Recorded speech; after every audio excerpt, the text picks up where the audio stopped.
गेहूं उपार्जन केंद्र पे आया हूं और जैसा कि हमने पूर्व घोषित किया है कि गेहूं खरीदी को लेकर पूरे प्रदेश भर में हमारी सरकार ने न केवल स्लाट की तारीख बढ़ाई थी बल्कि गेहूं उपार्जन का भी लगातार काम चल रहा है। और जैसे मुझे बताया गया है कि कमोबेश हर जगह अब हमारी खरीदी बहुत सहज सामान्य हुई है, लेकिन फिर भी आकस्मिक दौरे लगा करके हमने किसानों के साथ हमारी भावना भी है।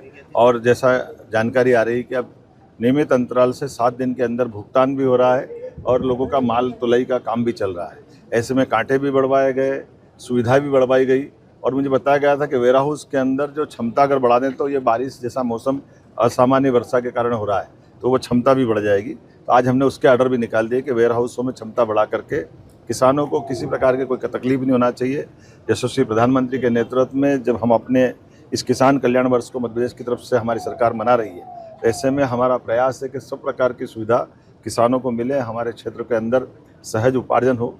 अभी तक मेरी जानकारी में कल तक 41 लाख मेट्रिक टन का उपार्जन हमारी सरकार के द्वारा किया गया था और इसी प्रकार से लगभग 100 लाख टन का हमारी अभी कैपेसिटी है।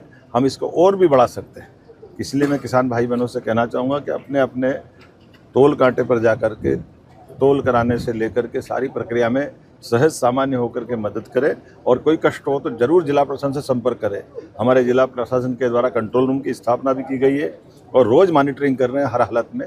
और इसी के साथ गेहूं के साथ चना और मसूर की खरीदी भी चल रही है। हमारा प्रयास है कि हम अपने किसानों की सभी उपार्जन की खरीदी केंद्रों के अंदर ये सारी व्यवस्था सुचारू रूप से संचालित करें। एक तरह से आज के इस पूरी विस्तार से माननीय मंत्री जी श्रीमान शिवराज सिंह जी भाई साहब ने बात रखी है और ये हमारे लिए और सौभाग्य की बात है कि वो हमारे राज्य के साथ लंबे समय तक इस राज्य के अंदर किसान कल्याण के काम के कारण सिंचाई का रकबा, फसल का उत्पादन और खास करके कृषि एक तरह से हरित क्रांति हमारे प्रांत में 2004-05 के बाद में जो हुई है वो सबसे छिपा हुआ नहीं है। ऐसे में और उन्नत किसानों के साथ किसान की आय बढ़े, उनके जीवन में विविध प्रकार की नई तकनीक और टेक्नोलॉजी का लाभ मिले और जब प्राकृतिक खेती और कई प्रकार से अब तो आगे जाकर के कृषि के साथ कृषि के अलावा भी आय बढ़ाने के साधन, तो जैसे ब्राज़ील से लेकर कई ऐसे देश भी आ रहे हैं जो दूध उत्पादन में भी बहुत उन्नत अवस्था में है। तो ऐसे कई कारणों से ये बैठक बहुत अद्भुत होने वाली है।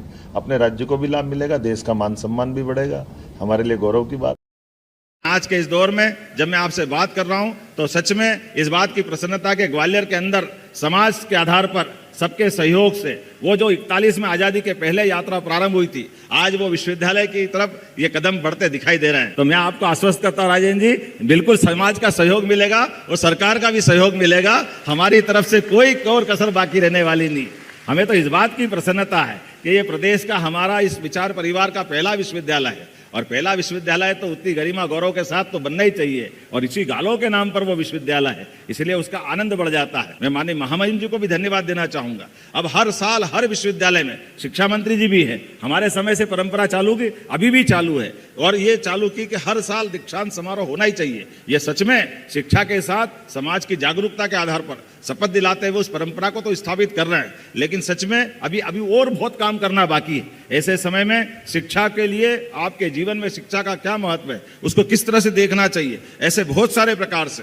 इसलिए कुछ अतीत के कई कारणों को खड़ा करते हुए हमने भी प्रयास किया है कि आज शासकीय विश्वविद्यालयों को भी सामाजिक या निजी क्षेत्र के विश्वविद्यालय सब में थोड़ा थोड़ा अंतर देखते हुए, इसलिए इसी संभाग के अंदर गुना के अंदर और गुना के साथ 3 नए विश्वविद्यालय हमारी सरकार के बनने के बाद खोले गए। इसमें टंटिया मामा के नाम पर अगर हम खरगोन में विश्वविद्यालय खोलते हैं तो ग्वालियर को गौरवान्वित करते तात्या टोपे विश्वविद्यालय गुना में स्थापित करते हैं और वो हमारा अतीत का 1857 का वो युद्ध और उस दौर का संघर्ष भी याद करते हैं। और इसी के साथ सागर में डॉक्टर हरि सिंह गौर विश्वविद्यालय की जो स्थापना हुई थी, लेकिन वो जब सेंट्रल यूनिवर्सिटी बन गई, ऐसे समय में राज्य का विश्वविद्यालय की आवश्यकता थी, तो हमने अपने यहीं की रानी अवंतीबाई लोधी के नाम पर सागर में भी वो विश्वविद्यालय खोला और सरकार बनने के साथ ही 55 एक्सीलेंस कॉलेज, जिसमें नई शिक्षा नीति के बलबूते पर समग्र शिक्षा के प्रयास किए गए।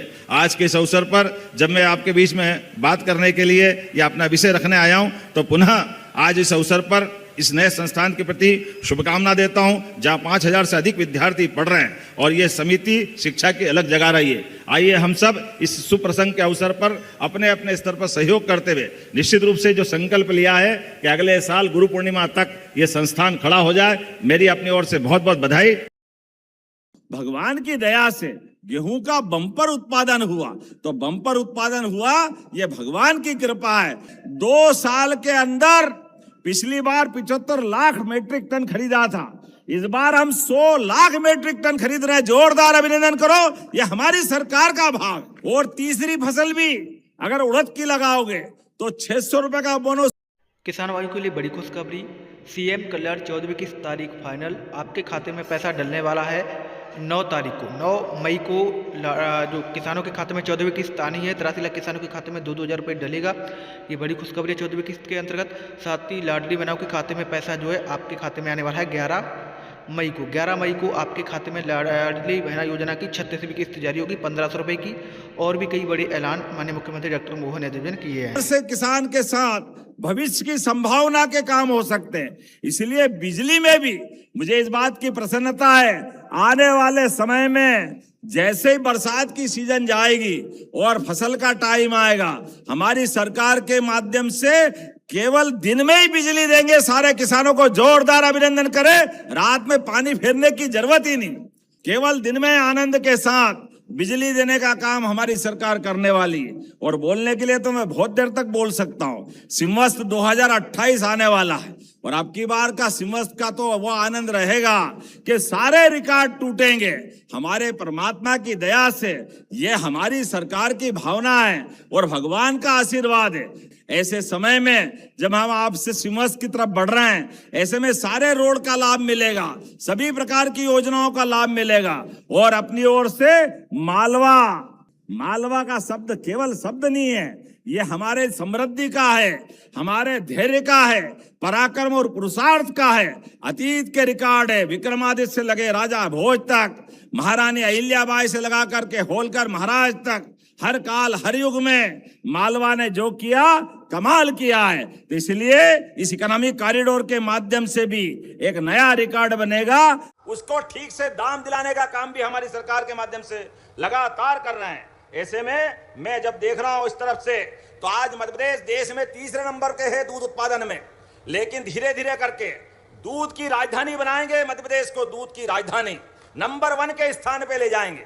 जब मैं आपसे बात कर रहा हूं तो ऐसे में आज अपनी गौशालाओं की तरफ भी देखता हूं। गाय माता सड़क पे मारी मारी नहीं फिरेगी।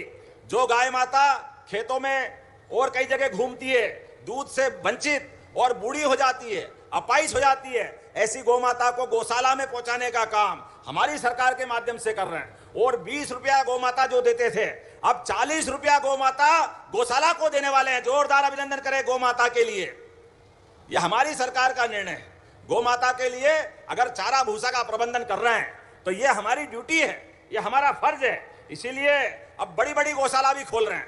अभी तो लाल टिपारा की गौशाला है, महाराज जी बधाई देता हूं आपको। क्या गौशाला है, जोरदार ताली बजा के अभिनंदन करें। लाल टिपारा वाली गौशाला, 10,000 गाय माता जहां है। और केवल लाल टिपारा नहीं, इंदौर, उज्जैन, भोपाल, ग्वालियर, जबलपुर, हर जगह बड़ी बड़ी गौशाला खोलते हुए हमारी सरकार के माध्यम से दूध का उत्पादन बढ़ावा देते हुए गौ माता की भी चिंता कर रहे हैं। ऐसे में सरकार के माध्यम से आज ग्वालियर के अंदर देखता हूं तो 68,737 पशुपालक है यहाँ पे। 68,000 मतलब लगभग 75,000 ही मान लो आप। इतनी बड़ी संख्या में दूध उत्पादक है, जो संभाग में सबसे नंबर 1 पे है। और अपने लिए 4 लाख से अधिक पशुधन की सेवा ग्वालियर कर रहा है। ऐसे में लगभग 605 मीट्रिक टन दूध का उत्पादन यहाँ होता है। ये वाकई अद्भुत क्षेत्र है। मैं आज के इस अवसर पर जब अपनी योजनाओं के बारे में बताना चाहूं, लेकिन सच में अगर कृष्णायन देसी गौशाला 2000 से अधिक जो गौ माता है वो घी उत्पादन में आगे बढ़ी। उसी के साथ साथ ग्राम तोड़ा, भितरवार, जुझारपुर की श्री कृष्ण गौशाला 800 से अधिक गोवंश जहां है, गोकास्ट, जैविक खाद, दूध, घी का उत्पादन भी वहां कर रहे हैं। राष्ट्रीय प्राकृतिक खेती मिशन के माध्यम से भी यहां पर 25 क्लस्टर में 3125 किसान प्राकृतिक खेती कर रहे हैं। एक एक करके धीरे धीरे करके सभी क्षेत्रों में लगातार ग्वालियर आगे बढ़ रहा है। तो आज यहां जब मैं बात कर रहा हूं तो सच में अभी तक तो एम्बुलेंस जो चलती थी वो एम्बुलेंस हमारे मनुष्यों के लिए थी, लेकिन अब गो एम्बुलेंस भी हमने स्थापित की है। गौ माता बीमार पड़ जाए, आप टेलीफोन लगाओ, गौ माता के लिए गो एम्बुलेंस आएगी। ये व्यवस्था हमारे माध्यम से हो रही। लेकिन यहाँ अभी कुछ मांगे भी मुझे बताइए। आपने कहा पशु आहार निर्माण और वेलनेस केंद्र खोलना है। खोलना है क्या? जोरदार ताली वाली बजा के बताओ, खोलना है क्या? तो ग्वालियर में मैं ये खोलने की घोषणा करता हूं। हेम सिंह परेड हॉस्पिटल, पशुओं का हॉस्पिटल अगर अच्छा होगा, इससे अच्छी क्या बात होगी। ऐसे में पशु स्वास्थ्य के देखभाल के लिए इस केंद्र का उन्नयन भी करना है क्या? ताली वाली बजा के बताओ। तो ये मांग मेरे पास आई, मैं देने की घोषणा करता हूं। डबरा में नया पशु चिकित्सालय, नया हॉस्पिटल खोलना है। नया खोलना है क्या भारत सिंह जी? आपकी तो लोकसभा, आप तो मांगोगे ही सही। भैया खोलना है क्या डबरा में हॉस्पिटल? जब ग्वालियर में है, दतिया में है, मुरैना में है, तो डबरा में क्यों नहीं होना चाहिए? मैं देने की घोषणा करता हूं। आज के इस अवसर पर सच में ग्वालियर तो शुभंकर है। 15 साल